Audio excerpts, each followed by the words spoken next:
Protected cultivation करते हैं, किसी ने 5-7 लाख का एक एक एक फसल का खीरा बेचा है, किसी ने ये जो कलर्ड कैप्सिकम है वो बेची है 5-5, 4-4 लाख रुपए की।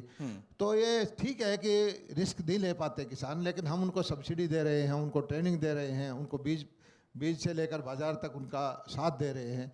तो धीरे धीरे जब डाइवर्सिफाई करेंगे तभी तो उन किसानों को फायदा बहुत होता अच्छा है। लगा। मैं थोड़ा इसके बारे में जब जानकारी ले रहा था तो स्ट्रॉबेरी जैसा फल जो है जिसका जिक्र मुझे लगता है कि हरियाणा में कुछ साल पहले तक होता भी नहीं होगा, यहाँ पर किसान उगा रहे हैं, ड्रैगन फ्रूट उगा रहे हैं, तो ये अच्छी बात है। अब जरा उन मुद्दों पर आ जाता हूं कि किसान का जब आप जिक्र करते हैं तो ग्रामीण अंचल हमारे जहन में आ जाता है। कांग्रेस कह रही है कि बीजेपी जा नहीं पाएगी, गांव में बीजेपी के लोग जा नहीं पाएंगे। हाँ, क्या इस मतलब है बार इसका? जो है, एक बार जब से हमारी सरकार बनी, हमने नए रूप में चैलेंज देखा कि कांग्रेस के कार्यकर्ता, कुछ किसान संगठन, उन्होंने ये धरने, प्रदर्शन, आंदोलन, टोल जाम करके ऐसा एक भ्रम पैदा कर दिया कि जैसे हाँ वो बहुत पॉपुलर हैं और हम बहुत अनपॉपुलर हैं। हालांकि मैं खुद खेती करता हूँ, किसानों में रहता हूँ, अपने क्षेत्र में, अपने ज़िले में, हरियाणा के अंदर हर जगह जाता रहा, और ये पहली बार हुआ है जो लोग जनता ने रिजेक्ट किए, जिनको चुनाव हराया, वो समझने लगे कि किसान के भाग्य विधाता हम हैं, और उन्होंने चुनाव भी लड़ा, उन्होंने पार्टियां भी बनाई, पंजाब में चुनाव लड़ा, यूपी में बहिष्कार किया बीजेपी का। लेकिन मैं नमन करता हूँ हरियाणा के किसान का, उत्तर प्रदेश के, पंजाब के किसान का, कि उन्होंने दिखा दिया कि असली जो है वो किसान किसके साथ हैं। और अभी भी जो है विपक्षी पार्टियां, कांग्रेस जब आती है हरियाणा के अंदर, क्योंकि कांग्रेस का शासन रहा है, अगर वो मुद्दों की बात करती है, योजनाओं की बात करती है, तो हमारे सामने कहीं टिकती नहीं है। तो एक तरह से वो छापामार लड़ाई लड़ने की कोशिश करती है, आगे किसी को करती है, कभी किसी को किसान आंदोलन वालों को आगे कर देती है, कभी किसी आंगनवाड़ी वाले को कर देती है, किसी संगठन को आगे कर देती है, और वो एक भ्रम पैदा हो गया है, करने की कोशिश करते हैं कि वो बहुत पॉपुलर है। लेकिन ये इस बार नहीं है, ये 10 साल से ऐसा कर रहे हैं। 2 बार लोकसभा के चुनाव हुए, 2 बार हरियाणा में विधानसभा के चुनाव हुए। कांग्रेस को आईना लोगों ने दिखा दिया है, और यहाँ नहीं, उत्तर प्रदेश में भी, दूसरे प्रदेशों में भी। अभी भी मैं जाता हूँ राजस्थान में, कल रात को 1 बजे मैं आया हूँ बीकानेर से। हमारे यहाँ जो हमारा बॉर्डर का इलाका है, मेरा क्षेत्र है, वहाँ बाजरा कोई नहीं खरीद रहा, 2000 रुपये में बाजरा नहीं बिक रहा, हम 2200-2300 में खरीद करके बाकी का भावांतर भरपाई दे रहे हैं। वहाँ जो है किसानों को खाद नहीं मिल रही, हमारे क्षेत्र से किसान जो है खाद लेके जाने की कोशिश कर रहे हैं। हमारे यहाँ ट्यूबवेल का रेट 2-2.5 हज़ार रुपये साल का है, वहाँ 20-30 हज़ार रुपये है। हमारे यहाँ 8 घंटे निर्बाध बिजली मिलती है, उनको 2-3 घंटे बिजली मिलती है।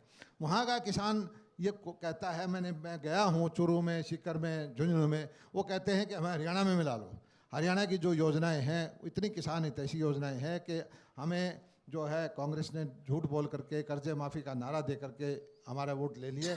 और उसे अब देखना, अब जो है चाहे मध्य प्रदेश हो, चाहे राजस्थान हो, अगले महीने जो चुनाव रिजल्ट आएंगे, किसानों का जो रुझान है उसको देखकर मैं दावे के साथ कहता हूं कि भारतीय जनता पार्टी की सरकारें बनेंगी। चलिए भाई, एक आखिरी सवाल ही लूंगा, चूंकि किसान पर भी, कृषि पर भी, योजनाओं पर भी चर्चा कर ली। अब चुनावी साल में आपने बता दिया कि राजस्थान तक जब आप लोग जा रहे हैं तो वहां पर वहां की जनता क्या मांग करे। राजस्थान में आमतौर पर 5 साल में परिवर्तन होता रहता है, कभी आप कभी कांग्रेस। आम आदमी पार्टी वहां पर भी सक्रिय है, यहां पर भी सक्रिय है। हरियाणा में पिछली बार आपने 75 पार का नारा दिया। इस बार लोकसभा की स्थिति आप क्या देख रहे हैं, यहां से लेकर राजस्थान तक, पूरे देश तक? विधानसभा का चुनाव आते आते आप लोगों का नारा 75 पार का रहेगा, गठबंधन का रहेगा, या क्या रहेगा?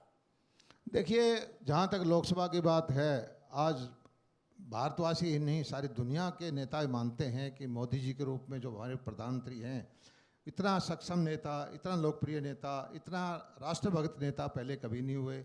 और जो सारा दिन 18 घंटे देश के लिए काम करते हैं, और जो नेतृत्व की शक्ति उन्होंने दिखाई है, आज सारी दुनिया के अंदर उथल पुथल मची हुई है, लेकिन भारत उसके साथ प्रभावित नहीं है। उससे भारत की आवाज़ को सब बड़े ध्यान से सुन रहे हैं, और जो योजनाएं ली, चाहे वो धारा 370 की हो, राम मंदिर निर्माण की हो, कोरोना वैक्सीन की हो, 80 करोड़ लोगों को जो अनाज बांटने की हो, और इंफ्रास्ट्रक्चर की जगह जगह हाईवे, एयरपोर्ट, रेलवे लाइन ये बिछाई हैं, तो इसमें तो कोई दो राय है ही नहीं कि एक तरफा जीत जो है भारतीय जनता पार्टी की लोकसभा के अंदर होगी।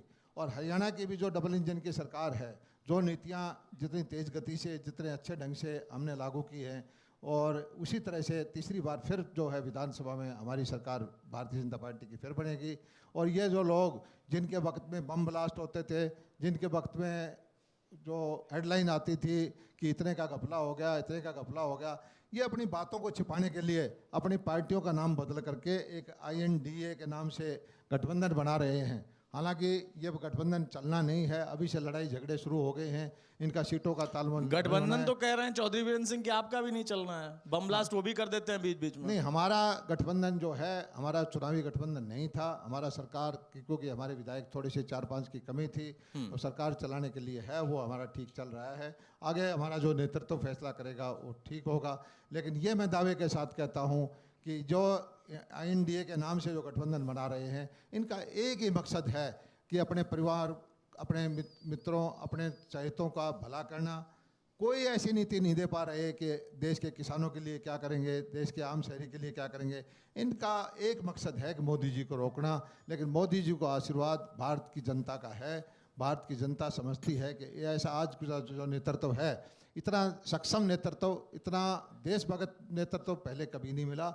और निश्चित तौर पर जो है ये जो गठबंधन इंडिया के नाम से बना रहे हैं, इनको नाम भी इन्होंने जो है लोगों की भावना से खिलवाड़ करने का काम किया है।